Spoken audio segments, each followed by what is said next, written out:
Intro. On this episode, I answer questions in front of hundreds of my friends.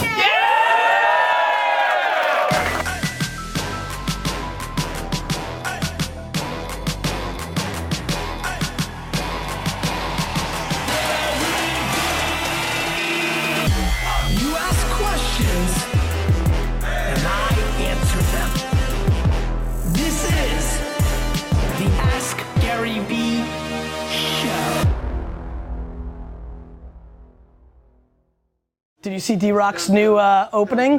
He's got something really good. There'll be none of that dun-dun shit. I'm just gonna go right into it. You're just gonna have to deal with me. That's all you got. My name is Jimmy Fisher, here with my twin brother from Chicago, and Hold on, Jimmy, shut the fuck up. Hold on. I didn't even start the show yet. Are you? I was asking a question. But he's got a mic? What's going on? I'm confused as fuck. No worries, Jimmy, my bad. Alex, what the fuck are you doing? Alex, what the hell? Gary, that was Mr. Moy. No, it wasn't. Zach, what the fuck? Are we good now? Can you get your shit together?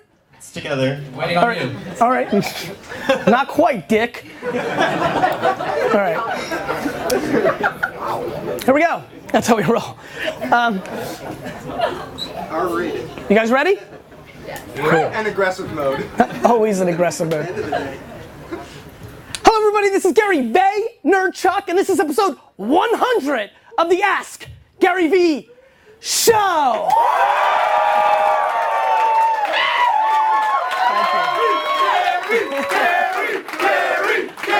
No, more. No, just kidding.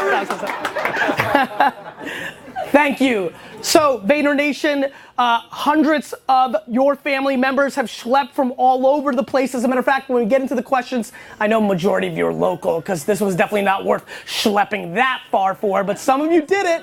Some of you did it.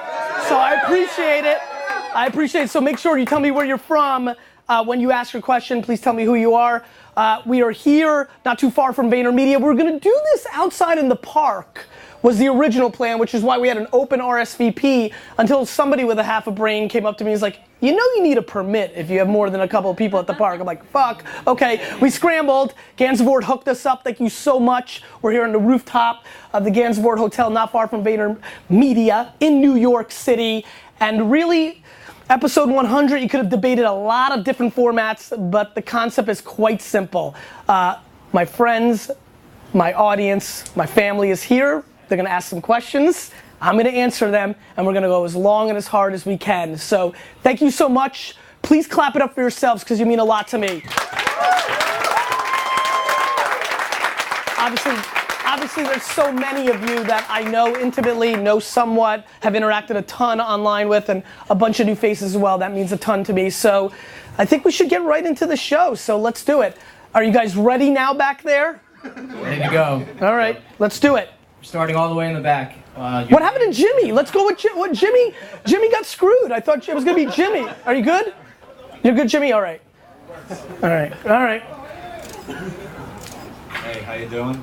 Gary, I want to say thank you so much. My name is Vlad. I run a restaurant in Astoria, Queens called New York Doghouse. Okay. It's a trademark spot, so there's ways of growing. I've been doing it for about 3 years.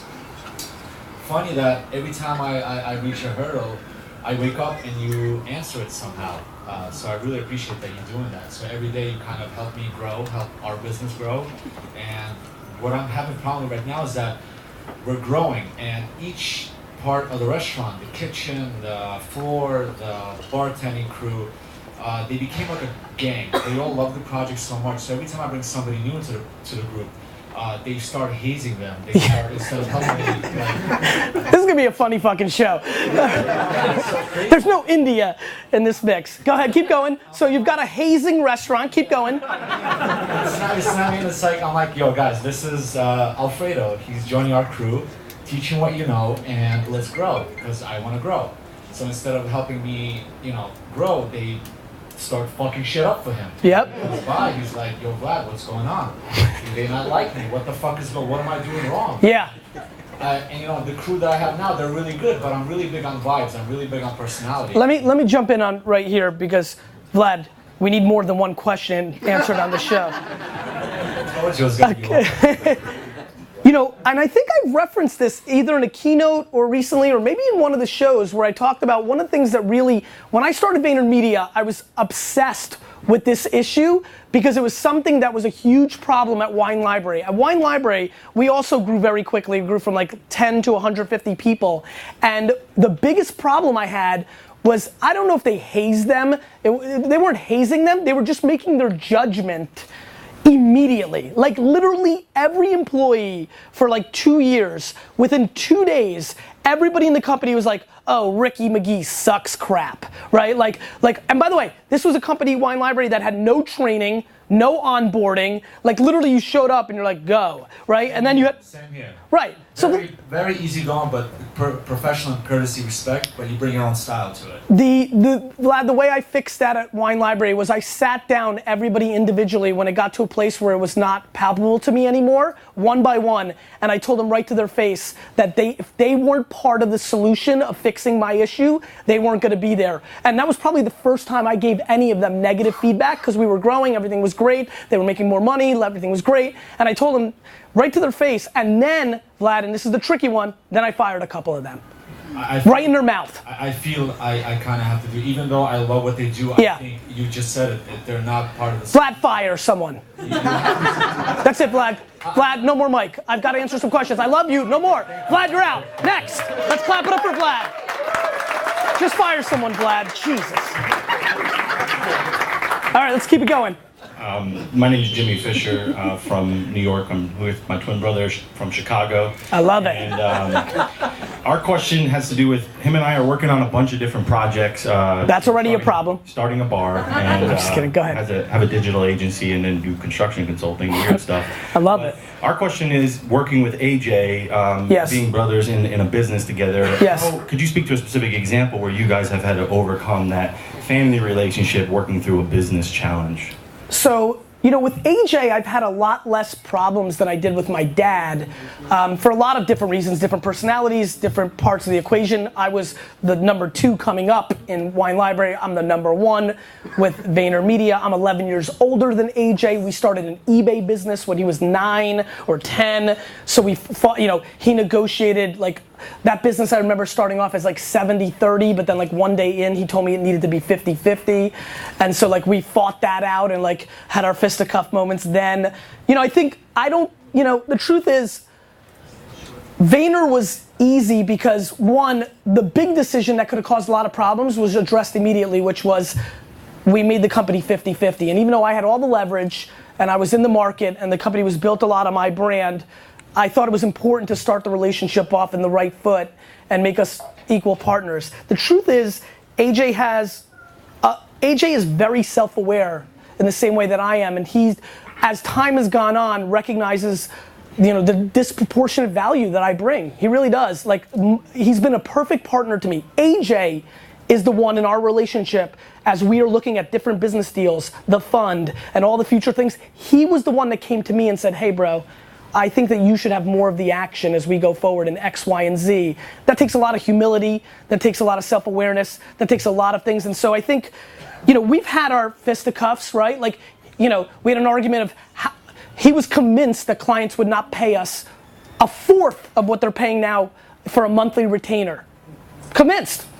And obviously me winning that debate has helped me have some equity with him.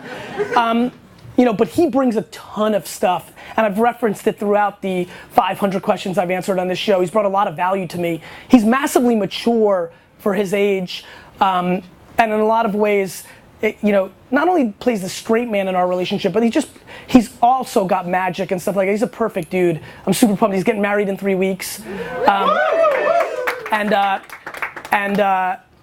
My beard's upset about that. At the end of the day, you know it's crazy. We're now 5.5, almost 6 years into this. We're actually 6 years into this venture. We've really not had a blowout. You know, we're good at we're close to, did you guys see the basketball video? Yeah. That's where we fight, as you saw in that one little clip. When we're on the same team, we're really good. And so we have our moments, but I'm sure the 11-year, you know, age difference, all the circumstances, right? The circumstances make the pudding, as I like to say. And so like, though I've never said the circumstances make the pudding ever before in my life. I've never said it.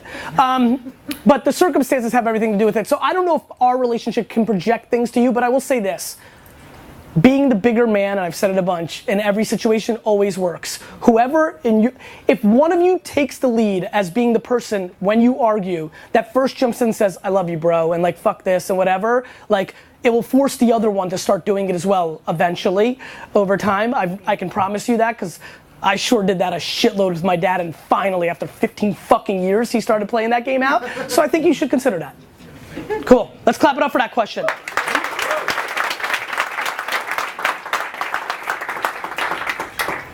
Hello, how you doing, Gary? I'm from Edison, New Jersey, your hometown. I love that. What's your name, bro? My name's Alex Romero. I love I'm it. a developer. I'm currently working on an app called HackTap, which is for happy hours. Okay. But the big question I have for you is more related to a billboard marketing. Are you behind the hashtag Tom Shady?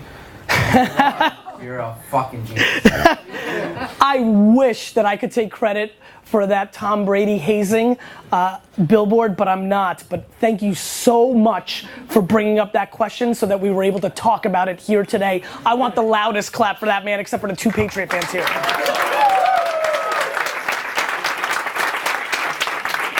Let's keep it going. Gary, I'm Jen Lebowitz. From New York originally, but here with my team of community managers from Philly and my brother from New York. Love it. Thank you so much for the show, first of all. It's awesome. We freaking love it. Thank you. So we wanted to ask if, well, I know you hate automation, but Yes. once you get so big to the point where you're scaling your community so much that it's critical to automate, What? how do you decide what and when? Jen, right? That's what you said your name? Jen, yes. Jen, why is it critical to automate? Like if you're getting thousands of emails a day of people registering, you Okay. can't manually write back. Okay, got it. You know, there's a big, guys, and this is why this show is great. Let me redefine this. There's a big difference between automating your human interaction versus automating a sign-up process or something that can and is acceptable to be automated. Like, for example, I think it was today, I just saw it somewhere in my stream, like, did the President of the United States sign up today? Like, right, like I think he said, the tweet was on Twitter, I think Barack Obama finally signed up, and the tweet was like, now I'm finally really here. There was a video I made 6 years ago that you can see where people got mad at me because I said that wasn't really Barack Obama tweeting on his behalf, and that was fucked up because everybody was mad at Britney Spears for like a day for not doing it and having her manager, like, and everybody was all about Obama and down on Britney at the time. I was like, fuck this, Britney's back, baby. So I jumped on, I wanted to back up Britney, and I jumped in and made a video, and I was like, do you think Barack's really doing this? And everybody's mad at me. So, Jen, I think what you need to recognize is there's plenty of circumstances where you need to automate as long as you're not making pretend. Like if your automation email when somebody's signing up is like, hey, Jack, this is Rick, really, now you're getting into that level of like trying to fake the funk. But automation's fine in a lot of places, not just, I just don't want people automating their human interaction or making pretend it's them. You know, people get pumped when a celebrity replies to them. That like means something to them. And when they find out that that's like Ricky, the PM of that person, they get disappointed, and that takes equity away. It's just not authentic. You see what I mean? Thank you so much. Yeah, that really helps. Was that it? Yes, thank you. Well, no, meaning I don't want a second question, but like, are we now aligned? Like, did that clarify that conversation? That totally clarifies it. Thank you. Awesome. Well, that's tremendous. All right, let's clap it up.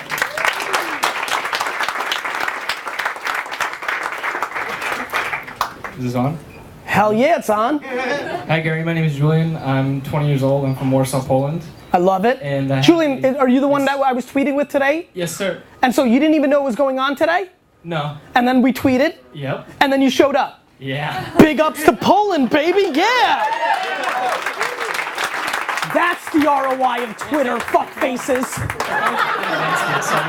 Alright, sorry, hold on, I can't hear shit. Go ahead, start over, brother. I mean, I was already in New York. I know you didn't fly from Poland 20 minutes ago, dick. This guy. I get it. So I have a healthcare technology. Start over. I have a healthcare company. Okay. That's focused on eliminating obesity in America, and I'm meeting with all these VCs, and they look at me, and I look like I'm 12 years old, and they're like, you know, what the fuck do you know? Yep. So I explained the problem. They're like, oh yeah, that's a really good idea. Like we really like that, but leave it to the grown-ups. And I was going, fuck you and your receding hairline. Dude, I'm losing hair, so watch yourself. Go ahead. So how do I get like respect from them and actually make them see eye to eye like I'm not, a little kid who's tackling a big problem? Look, I think the truth is, that's interesting to me because I would tell you, like, I have no empathy for you because this is the greatest era of all time of kids getting disproportional respect because we've seen technology grow. And, I was looking at the 30 and 40-year-olds in this audience who were like, we wish we were allowed to do anything but go grab the coffee 20 years ago. So I promise you, like, you're getting way more respect. The fact that a VC is willing to see you is like way advanced compared to where it was 5 or 10 or 15 years ago. I would say this though, and look, you need to raise money, right? Like you're not going to see them to go see their receding hairline. You're going because you want their money. Yes, exactly. I want to align you on some respect factor. You're going to ask somebody for their money, right? So, we're in a place now where money's flowing so freely, but I would also keep that chip on your shoulder because that's great. I love that. The best thing to do, and I've said this before in the show, is sell to people that are willing to buy. To me, the second I feel any indication that somebody's not interested, like, I'll give you a good example. If I went on a VC pitch and it was allocated for 45 minutes, and if you sniffed out that they're just like, they're out, I would cut the meeting short. I want that 30 minutes back, right? Yeah. So I would tell you to sell to people that are interested versus trying to get somebody and sell it to them. I'm never selling to anybody but the market that's attracted. I'm selling to you guys. You're attracted to this content. I appreciate that. I'm not trying to convince anybody else that this is right. I'm just gonna go out and prove it.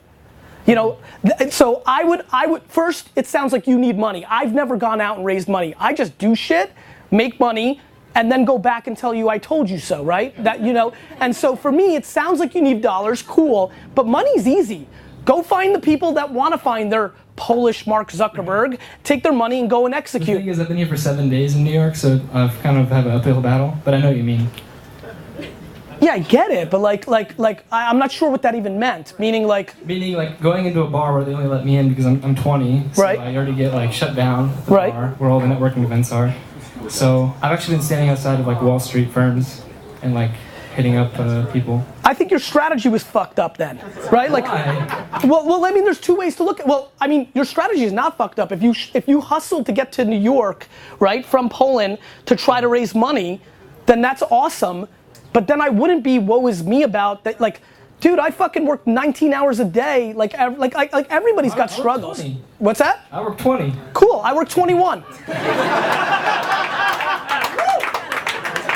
So I here's what I think. I think that you've clearly got hustle, right? Right. And I guess let's go backwards. Let's make it the Ask the Polish Kid show. Okay. Bring it. What do you need right now? Money? Yes. Cool. I think money's shockingly easy. So what I would tell you is, I would have, before I came to New York and knocked on doors, I would have used the internet, new thing, and I would have emailed people, hit them up on Twitter, done different things to try to have much warmer meetings in place. How many meetings did you have in place when you got here? I had about 7. So that's good. I mean, so how did those go?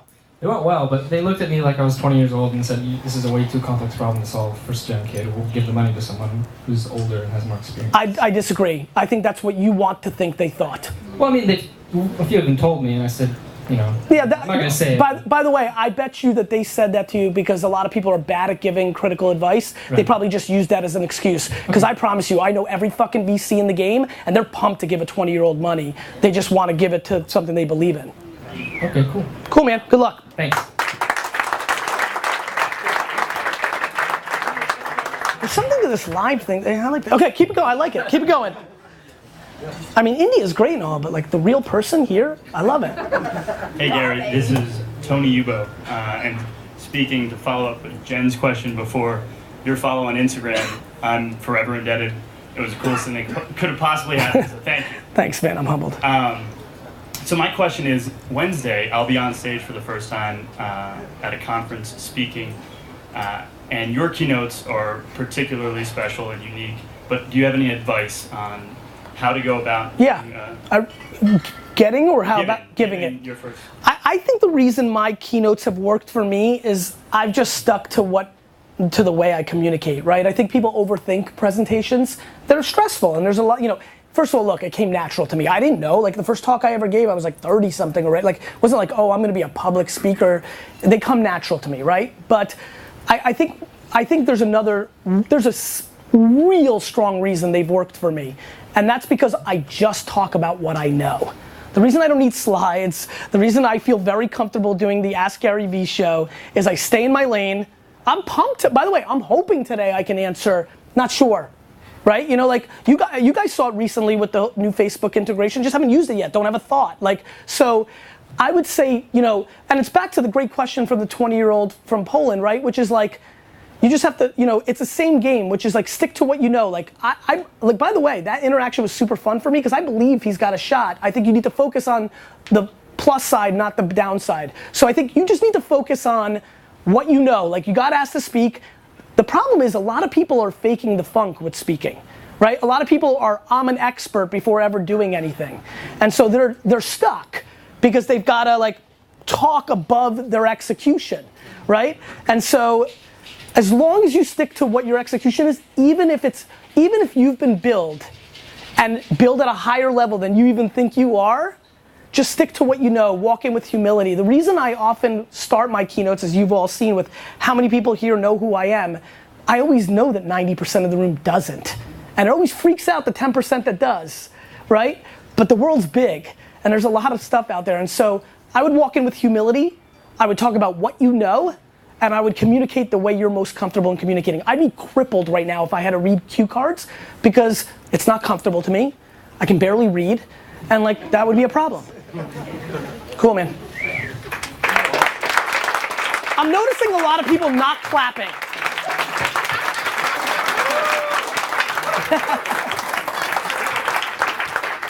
All right. Hey Gary, what's going on? It's Darrell. Hey Darrell. How you doing? Tremendous. Thanks.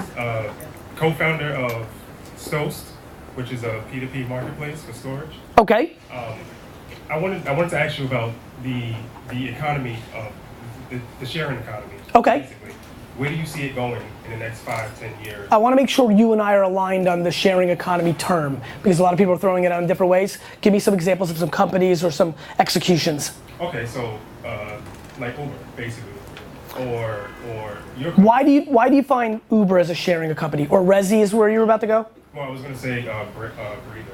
Okay, Breather, cool. Basically, connecting two people for. Got it. Got it. I just wanted to know where you see that industry going. I see it eating up everything. Got it. So, and here's why. I think that human inefficiency is the most interesting, biggest upside market. I also know that people pay for time. This is a theme that I've clearly pounded in these 100 shows, and I'm glad because it's gonna happen and people are gonna understand. I mean, what blows my mind is looking at the level of income you need to make to actually buy back time, and the number's low. This isn't about making 100,000 a year. This isn't about making $1 million a year. People that are being very careful about what they spend every dollar on are willing to get an Uber, are willing to use Postmates or it's really time, man. I'm telling you, time is an asset that we are all increasingly every day starting to value more and more because we're being pounded by so much, and because every second you live is 1 second closer to your death, right? And I think that people actually subconsciously understand that. Time becomes more and more valuable. I mean, it's crazy to me. I would always hear older people say, like, as you get older, time goes faster. Shit is real. Like, half this year is gone. What the fuck, right? Like it's intense. And so I think anything that software connecting two individuals where there's a supply and demand situation at hand, D-Rock, don't tell me what to do. Where there's a supply and demand situation at hand is always going to be interesting, right? Like, because there's so many people interested in that. Like, it brings so much value. Save me time or do something I don't want to do. Like, that's the thing for me, right? Like, I don't want to put that, Lizzie's like, put that picture up in the living room. Fuck no. Have no interest. Don't want to do it. Can't do it really well. Don't want to do it. Super pumped to open my app. Handyman. Get the fuck over here. And so I think there's going to be a ton of that. Thank you. You got it. Yeah.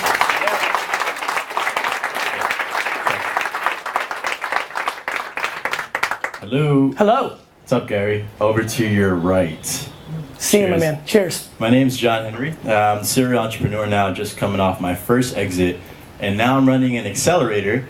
So it kind of puts me in an odd position because my first company, my success was predicated on how well I executed. Yes. And now it's predicated on how well my companies get to execute. By the way, shout out to Sean. I went to Vayner RSC last week. He's going to stop by. Great. But can you give me some advice on what to focus on with my companies to make sure that they go out there and kill it?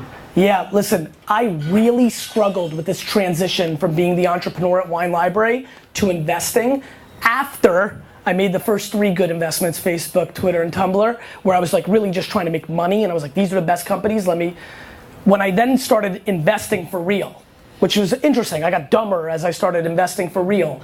The biggest thing that you need to be careful of is recognizing you're not executing it. I made a ton of investments based on things that I knew would work. I just didn't realize, oh crap, the jockey can screw it up. So you've heard me a lot say, I bet on jockeys a lot of times, not just the horse. You need to be careful that these companies aren't just great on paper with like the idea. You have to believe in the entrepreneur. It's all operations and execution. Every idea is good in theory. So I think the biggest thing you need to look out for is you need to be auditing the individuals, not necessarily the idea. Cool. Yeah. Thanks, man. Thanks, man. Thanks for being here. Yep.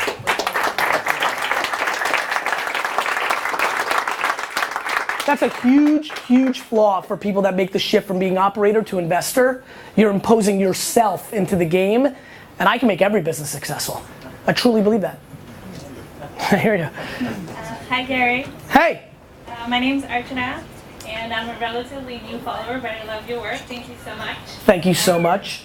I'm the founder of a company called Happy Heart Kid, and it focuses on making activity kits for teaching kids different values. I love it. And one of the things you say is that entrepreneurs need a lot of patience. Yes. And then the second thing is that, whatever it is, you can't market a shit product.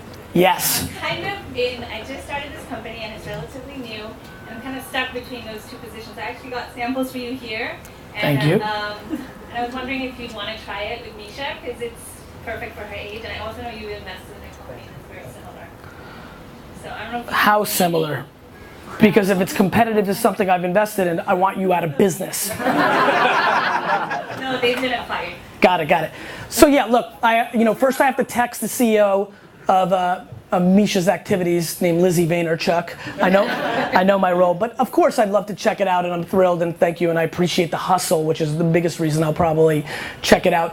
And so is there a question or were you pitching your product? I brought it here to try and give it to you. I know you're going to another event, but I kind of want to make sure it gets to your house so you can try it. Yeah, you're really getting into very granular terms. But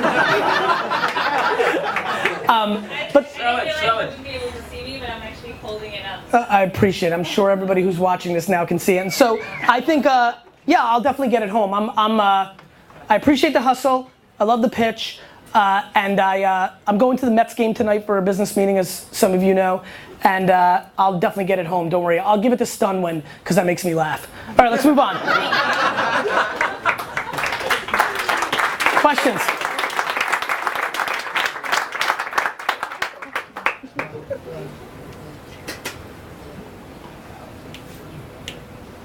That was a hardcore pitch. You learn from the best. Hey, what's up, Gary? My name's Chad. She didn't jab me all that much for that right hook, chef. Yeah, go ahead. Paying attention? Always, brother. My name's Chad. I'm the founder of a company called Brickfest Live. We run live Lego events that attract tens of thousands of people. Fucking love that. We do it. Yeah, it's cool. So our mission is to inspire, educate, and entertain, the next generation of Lego builders because that stuff. Because it's a big fucking industry. Yeah, and it wires your brain to problem solve. No question. Which is what we're all doing. Yep. Right? My question is actually more about what you do with this show and the people that you have around you to support it. How much of their time is spent on you as opposed to other things? All their time is spent on me. Okay. The entire team that's mixed in is all part of brand Gary team. All of it. So some of them have worked at VaynerMedia, within VaynerMedia before, and were plucked. Steve, India, Alex plucked out of the machine onto the team, and others have been, cold hired just for it. Zach, Andrew, D-Rock, Stefan, for it. But That's all- awesome. Because we started actually on a YouTube channel. Yep. Where, all the production was us. Yes. And that's how Wine Library TV was. course. But with this, I have so much more scale. And as you can tell, what I'm doing is I'm producing so much more content off the show for Medium and all the distribution. So, and I'm learning through these guys as they're actually now doing, D-Rock's taking, Andrew's meerkatting, India's taking photos. What I'm learning is, what does a production company look like for a human being? Right. Which What I does it think look like? fucking rad. Yeah. And so I think that you got to understand, there's, as well as I'm doing, there are a lot more successful people, wealthier, like there are that top 3% of celebrity that are way grossly overpaying their PR people, their managers, their boy from around the way that they're taking care of, like all that stuff that I think creates a really interesting business model in the future, because I do believe, and you know this, every single person is a media company. I believe that cold. And so not only am I producing, not only am I giving back to a community that's been in place and growing, but I'm getting to learn the infrastructure of how I would scale this if I wanted to do it for LeBron. Awesome. Cool. Thanks, bro. What's that? 1700 on Meerkat? Hey, Meerkat. I love it. Cool. Let's Hey, keep it Gary. going. Hey. Chris Green from Massachusetts. Hey, Chris. Congratulations, 100 episodes. Ask Gary V. Thanks, Chris. Thank you, man.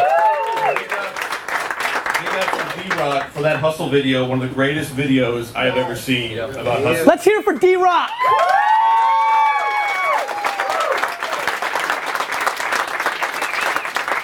So Gary, you talk about the hustle. You just said 2 questions ago, you could make any company successful, and I know you believe it, I know we all believe it, but when you can do so many different things, when your hustle can turn into so many different things with so many opportunities today, 2015, how do you choose what to do, and what's your greatest opportunity cost to do what you're doing?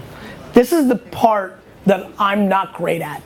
Many around me would argue that I've done a poor job in selecting opportunity costs because of the earlier question to the gal that pitched all this stuff of, I'm playing such a my vulnerability, and I think I said it on one episode, but I'm not sure. My vulnerability is that I was too patient and I left the prime years on the table by giving back too much, by leveraging too much, by doing non-scalable things too much. And so it's something, I turned 40 in November, and much like when I turned 30 and freaked out at Wine Library and started Wine Library TV, I think I'm forcing the narrative because I think it's convenient, but I'm definitely feeling weird. I'd be lying if I wasn't. I've been spending a ton of time on, and I'm sure I did. I don't really recall this, but I actually do recall it. I remember thinking like, all right, 30 to 40 is going to be the years where I lay down the foundation to buy the New York Jets, right? And so, I've definitely been like, 40 to 50, like this is it, right? And I'm sure when I get to 50, I'm like, this is really it, but Gary, I'll be honest with you, like, I'm not sure that I'm the best guy for this answer, because the truth is, I like non-scalable things. I love doing stuff like this. Like, you gotta understand, at some level, and I think people eventually will figure this out about me, and I think a lot of people here probably do recognize it. I disproportionately like people, which will then probably ultimately not allow me to maybe squeeze out every dollar, but I'm still gonna be much happier for, like, this show. Like, I'm gonna watch this show. Like, hey, hold on, let me just talk to myself. You look terrible. That was me talking to my 90-year-old self. Like, these things, like, it's funny when I come across somebody tweeting out, like, an episode of Wine Library TV from, like, 2006. Like, I do a ton of stuff that on black and white don't look like the smart opportunity cost play, but they're the things that make me happy as a human being. And just hustling for the cash of it or buying the jets is only one part of the equation for me. And so, I think, from a business sense, I leave a lot on the table. From a life sense, I'm happy with my allocation of my time. I'm happy that I get together with former employees that I love so much, even though everybody around me will say, we need those 15 minutes for these 700 other things that need to happen. I don't care. And so I think that, I think the way I judge it is how it feels in my stomach and my heart, not my brain. Thank you.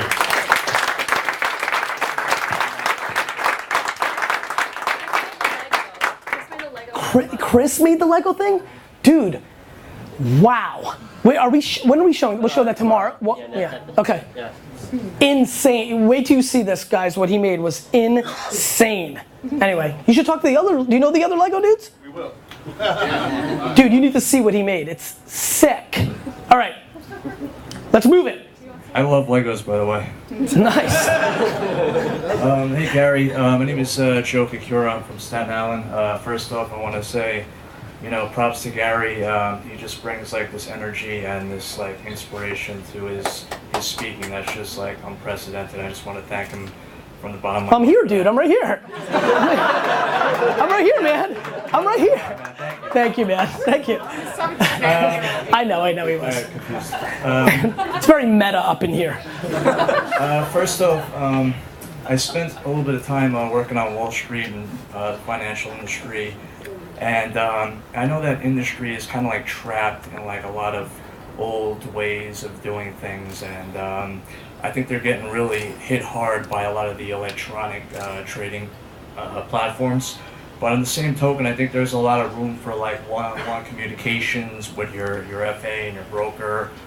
And just from someone coming from that industry, how would you apply your concepts and your teachings to something like that industry?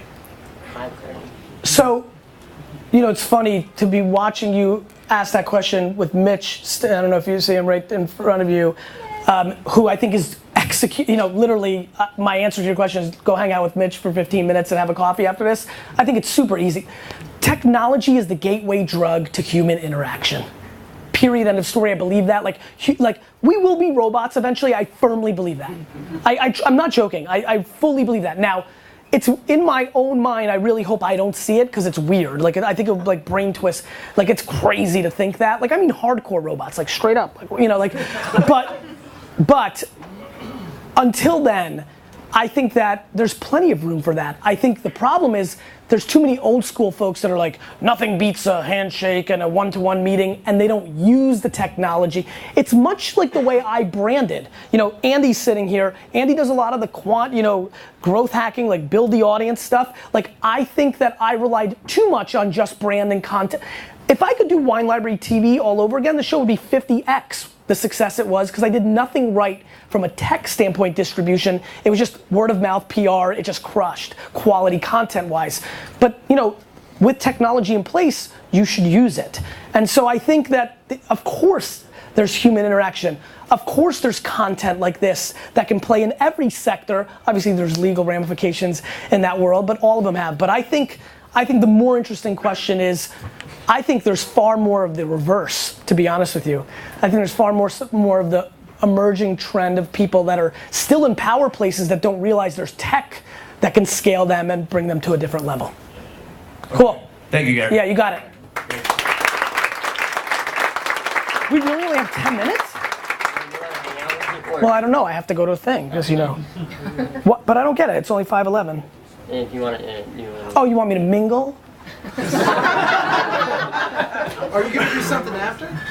So I think my plan is, as you guys know, I'm going to this meeting. My plan is to probably just I think it would be, maybe we could start a quick hashtag like here at Ask Gary V or something, or that's fine. Just do it. Here at Ask Gary V. Don't fucking try to change it. That's what it is. And I think you guys should talk to each other, go somewhere, and then I think I'm gonna try, when I'm done with the business part of my meeting, I'm gonna try to get back into the city, and I think I'll definitely come by and try to high five and say hello and I'll take some selfies and do that, because I think I want to answer a couple more questions, and I know a lot of people schlepped and things of that nature. So maybe I'll keep a little bit, how about this? By show of hands, how many people have to go back far away home? Not that you can't live in New York, New Jersey, Connecticut, or Pennsylvania.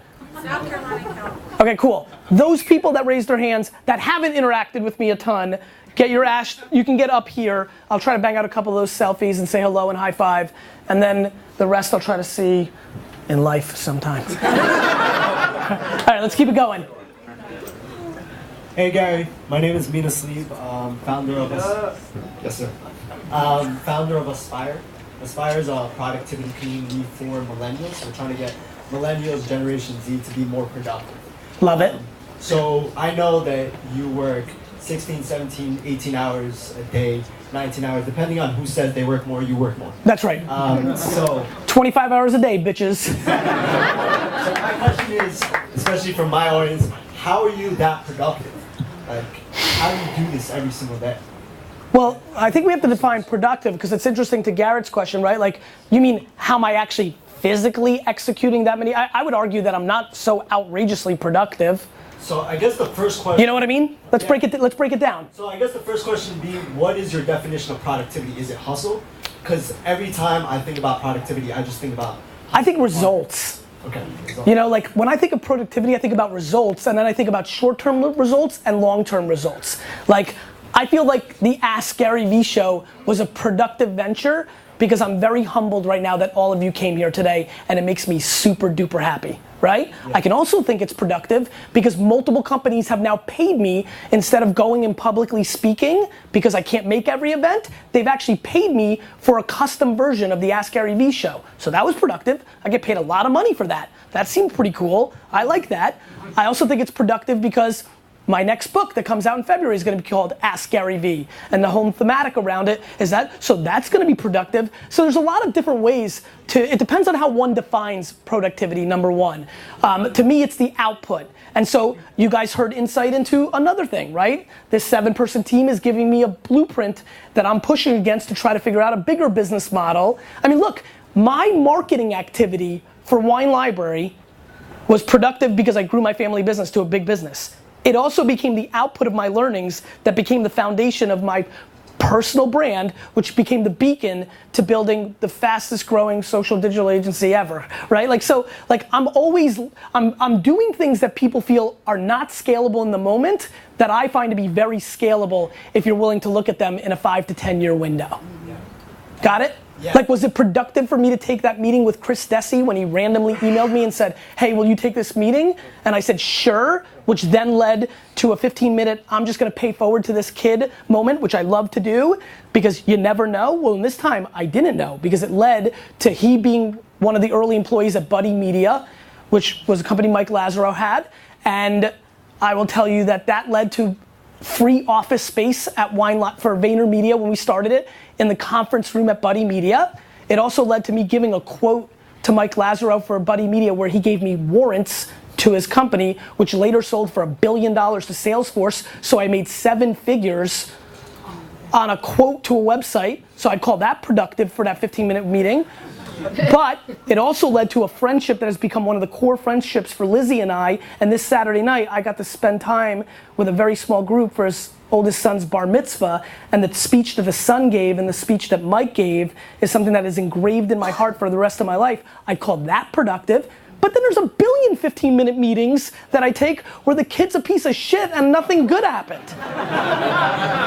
So when you play it in a net game, I think that people are overthinking their at-bats, right? And I think intent matters. I think people are trying to be too technically sound, they're not allowing for serendipity.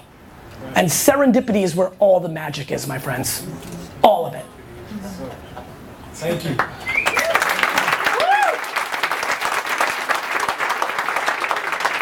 That was deep, right? That's some good shit. So, hey Gary, do you hear me? I'm here. Yeah, I hear you, I see you. I love the Mario shirt. Very nice. Stefan, you got the Mario shirt? I will get the Mario shirt. Okay. Let me do this. I love it. Should I talk? Yes, you should talk. So, Gary, my name is Devi. I'm from country of Georgia, and I know you love wine, so you know my country too. Of course. I read about you a lot, and what I like is that in one of your videos you say 1 is better than the 0. Yes. I love it. I love these words, and I always do this. So I think that's one of the best videos. Yeah. Stefan, let's hear for Stefan on that one.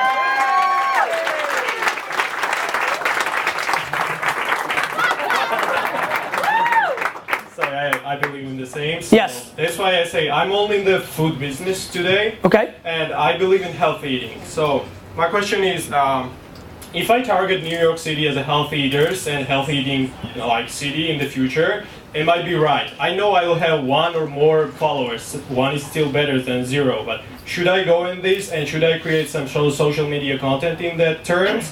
and which it should be, like video or deals or blogging or stuff. What do you suggest? I understand what you're saying. Let's take a step back. Hold on to the mic. What are you actually doing? What's the business actually do? Because that will dictate the answer. We have a product startup with my friends, and I'm working in the restaurant. So got it. What's the product? So the product is Georgian recipe, well modernized for American market. Interesting. It's gonna be in the retail market. Is it an actual it's food? A food. It's a food. It's dip, you know. You dip. Yep. So like a hummus. Yeah, like a hummus, but we are much different. We're much better than hummus. Fuck hummus. Okay. So, are you asking about marketing that product? No, I'm asking about social media term. Like, should I go into social media actually and create some social content about healthy eating? No. Will it be successful? No, you should make content about your product. Your product, well, that's it. There's not of course. You just fucking asked me about some fucking food shit in New York. Your product. Focus on making content around your product and around the lifestyle of that product, but not for the sake of New York City health enthusiasts, right?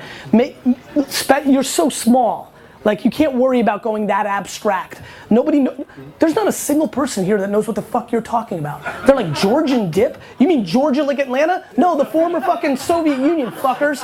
So, you know what I mean? So you have to understand, like, nobody understands. You have to educate. It's kind of like, I don't know if this was I left Russia young, but like when I was growing up, we ate a ton of pomegranates, right? But nobody in America ate pomegranates in the 80s. Like, my friends would come over to play with Legos, and they'd be like, what the fuck is that? That's not an apple. It's like we ate pomegranate for years and years and years before pom juice came and pomegranate became like, a pink berry flavor, right? So like, I think that you have a lot of educating to do. Like, I don't know what you're talking about, and I was born in that area. I don't know what you're talking about. So I think that you need to focus there. You're going too abstract, and that's a good piece of advice for a lot of people. Like, way too many people, back to I said it before because it's just so important. How many people here know who I am? 90% don't. People make way too many assumptions that they think they're bigger than they actually are. And it's fine, it makes people feel good, but like, for as much ego and bravado as I have, 24 hours, 25, I think I can build any business. I'm always grounded in reality. I think you need to focus on building a story around your product. Thanks so much. You got it, man. Zach. Where's Stefan? I think Stefan, Alex has one. Okay, we'll come back here after. Go ahead. Hey Gary, what's going on? My name is Tom Matzner, I'm from Queens. I'm a co-founder of a brand of vodka called Proof. Are you a Jets fan? I love the Jets. You're telling the truth because that felt soft. No, absolutely love the Jets. I need you to name 2 offensive linemen. Well, can I talk about wide receivers, running back? No, dick. Because people that love a football team know the offensive line. Should I maybe said I like the Jets? Respect. There we go.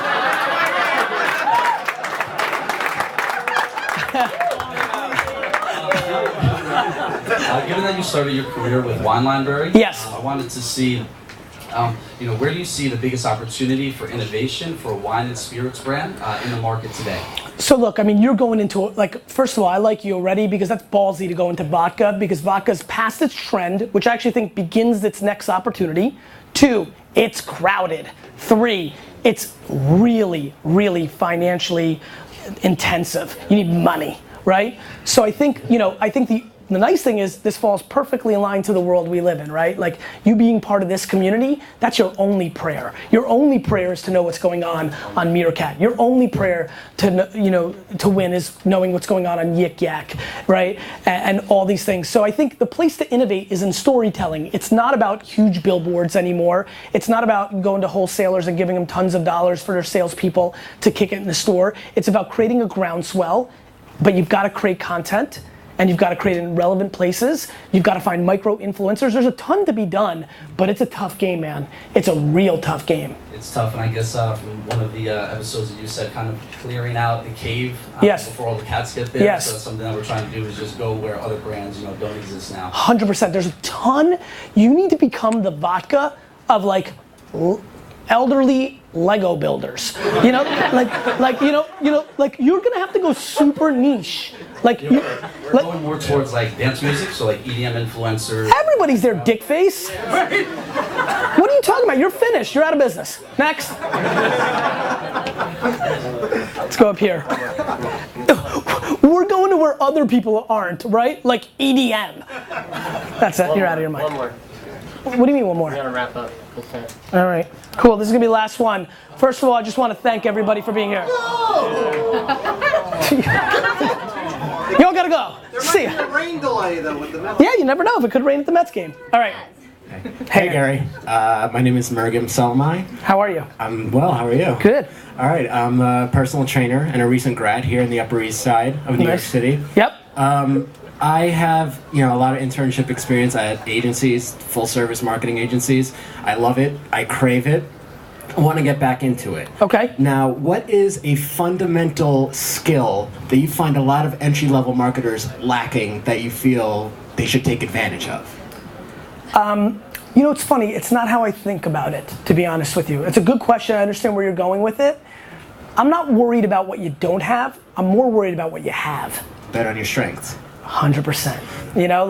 Like I'm not gonna waver from this stuff, right? This is what I believe in. So, I don't know because it's not how I even process. What I wanna know is, look, your passion for craving it might just be enough. There's a lot of different ways. Now, the truth is, a ton of people have passion. So passion and another skill, more interesting. Passion and two skills. But remember, skills come in two forms. You went and formed it, or it naturally comes to you, right? And so I think the question is looking inside. I would tell you that if you're looking to get back in the game, if you're innuendoing about applying to VaynerMedia, I think what you need to do is walk in there with the honest truths that are you as a marketer, and maybe you win over that process through the work ethic, because it feels like something you can control. But maybe it's a DNA thing. Maybe hard work is a DNA thing. I don't know.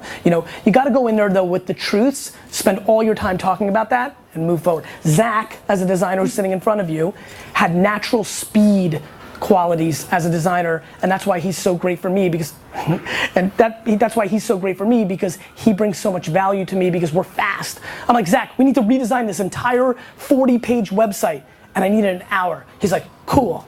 Like that, and so and for other people, they think that we're crazy, that it has to go through process and triple checked, and I respect that. Bowman, that's the original, they don't even fit the Bowman. I love that. For you. Got it, the Griffey stuff? I love the base, he's flashing baseball cards behind the guy. He's totally hacking the system, I love it. The Jordan upper deck card, huh? So I think that's it. It's not what I'm looking for, it's you going in with what you got. Okay. Cool, man. Pass the mic. He hacked. Can I grab one quick? Yes, go ahead. Let's do it. D-Rock's gonna be upset. Go. So. Yes, sir. I hate being called sir, I'm sorry. I'm just being respectful. I love you so much for when I asked you to clap. You said, "Go fuck yourself," Frank Thomas. So I appreciated your hustle. Go fuck yourself, sir. So got it. Go ahead, my man. What's your name? Tony Cohen from a couple of miles up the block. Awesome. My son, I got Michael Corleone. I got dragged back into an industry I didn't want to get into. Okay. My 16-year-old son in the UK, who I'm proud to call a dropout because it's genetic. Get it. Got into the direct sales industry, and I've trained I don't know how many thousands of people in it, but they were never family. So it was like the Velvet Glove and the fucking hammer in the other hand. Yes. It's a bit tougher with the son when he said, and I'm saying, you going to this meeting? No, I'm going for a bike ride. And while I'm being polite and nice and being the good father, and he's on the other side of the world, deep down I want to smash my fucking head through a window. Yeah. Where's the balance there? You've worked with family, I never have. You know what though? I've worked up and kind of parallel. Like I watch my two kids now and start projecting this world. I don't know, man, look, my big thing is very similar to the same question he had. I mean, I have no interest in imposing my will on my kids. All I'm gonna do is listen. Where you have a disconnect is if your son's curious why it's not working out so well, or why he's not making more, or why it's not so awesome. That's the tougher conversation when you've got to really just splash some cold water on him because you're going bike riding when everybody else is going to the sales meeting. That to me, but I don't know, I don't think I'm ready or prepared to give advice about a child because it's a different kind of love, it's a different kind of system. I feel great about giving advice as being this child. I feel great about being the sibling, but for children right now, I don't know. I can feel what I'm projecting, which is, look, my kids are gonna be really well off.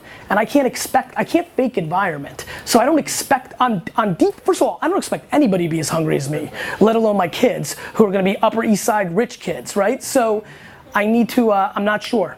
I know we have to go. I know, I got it. Thanks. You got it. All right, we're getting out of here. Thank you, everybody. Thank you for supporting the show. Question of the day. Question of the day. What are your feelings that the show ends today? No! You keep asking questions, someone else is gonna have to answer them.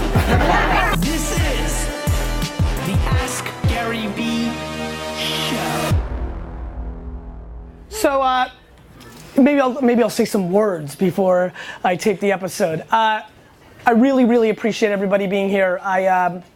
Obviously some of you know, many of you probably know, shit, if you came here, you definitely know that I've done you know, I never thought that I would have another show.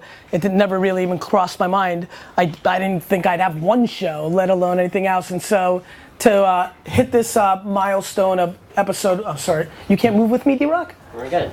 Well, you couldn't. To hit this milestone is a lot of fun. I'm really glad I was able to get here. You know, the truth is, and I think a lot of you know this, like I fundamentally feed off audience, and so I would have never gotten here if you guys didn't care enough to watch. Obviously, I have zero interest in producing something and nobody's watching. That would stop me immediately. So, you know, it's super cliche. I always hate when people are like, oh, I want to thank the fans and all that kind of shit. But the truth is, I only do things for admiration and attention because of the way my mom coddled me as a child. So I really thank you guys for caring and watching the show. I've really enjoyed doing it. To me, you know, Q&A is really secretly I probably started this show because I wanted to build brand around Q&A, because when I speak, you know, as many of you know, you can go to YouTube and see the spiel, right? I mix it up depending on the audience, but my philosophies don't change in 40 of the 55 minutes. I mean, I'm sure for some of you, you watch these keynotes and if you can get one or two new thoughts in a different talk, you're like, yeah, there's something different, you know, like, so this was a chance for me to produce a lot of content on my current thoughts. You know, I think a funny thing somebody just tweeted I saw was like, you know, Meerkat didn't exist when this show started, right? And so many people here are streaming. And so I thank you. I'm humbled. I know it's the middle of the day. I know a lot of you are hustling and executing and doing your own thing. And for you to take time to come and support me in this show means a lot to me. And so I'm going to keep it very basic. I'm going to do my intro. We're going to walk around. D-Rock just texted me. He's like, how many questions do you want to do? I'm like, as many as fucking possible. I really have nothing else to say. Thank you so much.